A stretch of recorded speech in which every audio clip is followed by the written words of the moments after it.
Hello student स्वागत करुच्ची मोर YouTube channel GP tutorial को।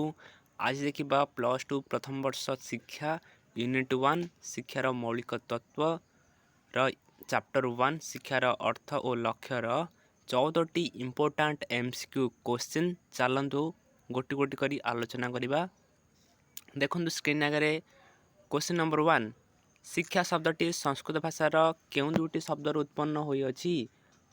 उत्तर होची शिख और विद। क्वेश्चन नंबर 2 शिक्षा शब्दटी केउं भाषार शब्द सृष्टि। उत्तर होची लैटिन शब्द।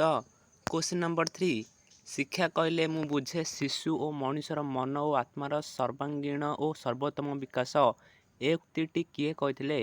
उत्तर होची गांधीजी। क्वेश्चन नंबर 4 शिक्षार दुईटी दिग रही गोटे शिक्षार्थी हेले अन्यटी कौन। उत्तर होची शिक्षक। क्वेश्चन नंबर 5 एडुकेट शब्दर अर्थ कौन। उत्तर होची प्रतिपालन करिबा।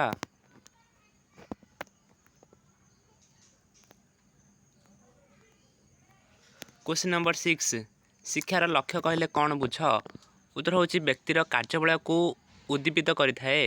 क्वेश्चन नंबर 7 व्यक्तिर अंतर्निहित शक्ति मानकर विकास शिक्षार केउं लक्ष्यर परिसरभुक्त अटे। उत्तर होची व्यक्तिगत लक्ष्य। क्वेश्चन नंबर 8 शिक्षार केउं लक्ष्यटी सामाजिक दक्षतार अभिवृद्धि उपरे पर्यवसित अटे। उत्तर होची सामाजिक लक्ष्य।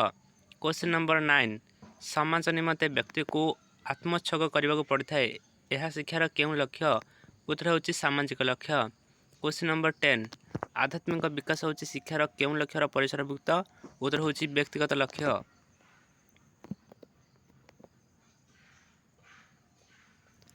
क्वेश्चन नंबर 11 आत्मोपलब्धि ही शिक्षा यह कार उक्ति। उत्तर होची शंकराचार्य। क्वेश्चन नंबर 12 शिक्षा एक त्रिपाक्षिक प्रक्रिया यह किए कहथिले।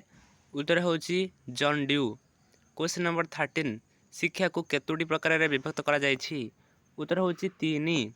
देखिबा शेष प्रश्न शिक्षार तीनोटी मेरु कौन। उत्तर होची शिक्षक शिक्षार्थी सामाजिक परिवेशनी। सरी जाइए 14टी इंपोर्टाट क्वेश्चन। वीडियोटी भल लगे वीडियो को शेयर एंड लाइक करेंगे। चैनल को नुआ भिड करते चैनल को लाइक शेयर एंड सब्सक्राइब करने को जमा भूलें नहीं। आहरी आम आगे इंपोर्टाट एमती +2 प्रथम वर्षर क्लास करवा रहुची। थैंक्स।